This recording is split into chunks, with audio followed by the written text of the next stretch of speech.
Bonjour à tous, J-2 avant le début du défi cru que j'ai lancé il y a maintenant quelques jours.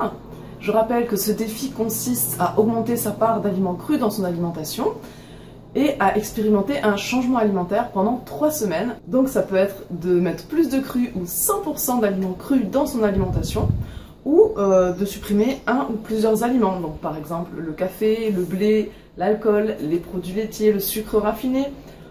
Expérimenter le jeûne intermittent ou toute autre expérience qui va vous permettre tout simplement d'expérimenter, de voir sur vous quels effets ça peut avoir en fonction du changement que vous avez fait. Donc moi j'avais prévu à la base de vous proposer une webconférence ce samedi, donc j'espère que ça va pouvoir se faire. J'ai des problèmes de connexion, donc je vais essayer de régler ça dans la journée. Et sinon, je voulais partager cette vidéo surtout pour commencer à échanger sur le défi que l'on a choisi. Est-ce que vous avez déjà choisi votre défi? Est-ce que vous êtes en réflexion? Quelles sont les questions que vous vous posez? Donc, avec les difficultés que j'ai eues ces derniers jours, j'ai pas pu poster aussitôt que je voulais les vidéos pour vous aider à choisir votre défi. Donc, je vais essayer de le faire aujourd'hui. Je vais faire mon maximum pour aujourd'hui et demain vous publier suffisamment de contenu pour vous aider à prendre votre décision. En ce qui me concerne, j'ai déjà expérimenté pas mal de choses au niveau de l'alimentation.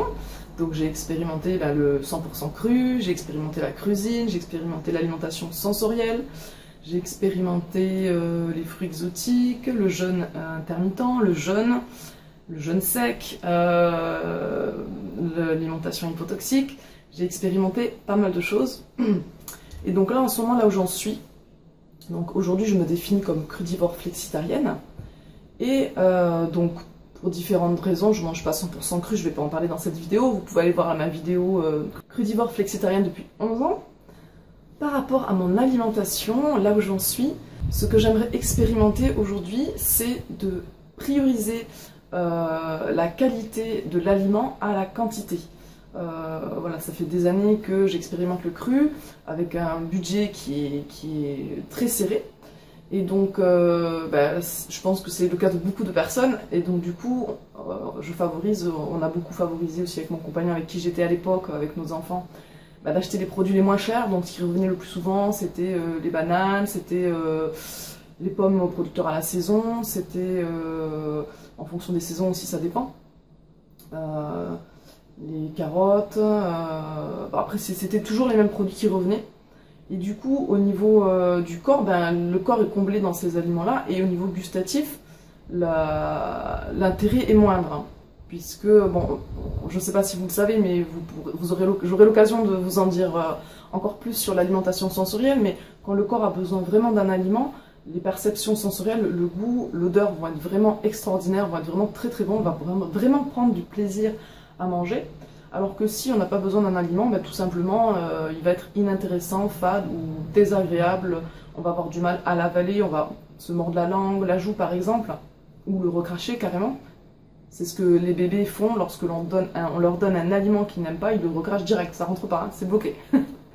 Donc du coup, par le passé, c'est vrai qu'on limitait les produits les plus chers de temps en temps. À l'occasion, on se faisait quand même un peu plaisir avec par exemple les fruits rouges qui coûtent souvent cher, les fruits exotiques.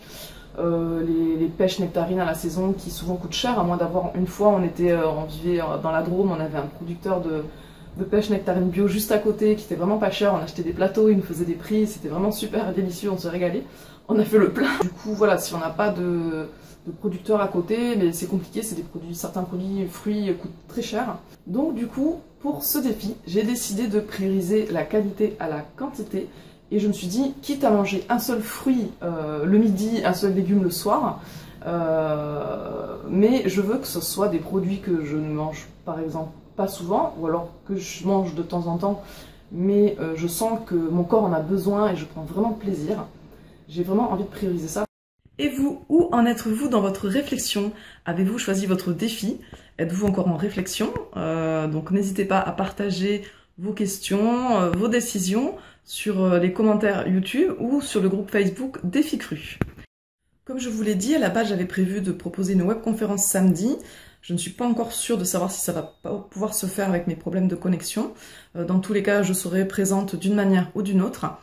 Donc ce que j'avais prévu, c'est de vous proposer de prendre 2 jours de réflexion à partir du 9 mai pour bien réfléchir à votre défi, puisque du 9 mai au 31 mai, tout inclus, normalement ça fait 3 semaines et 2 jours. Hein, donc l'idée c'était de faire 3 semaines de défi.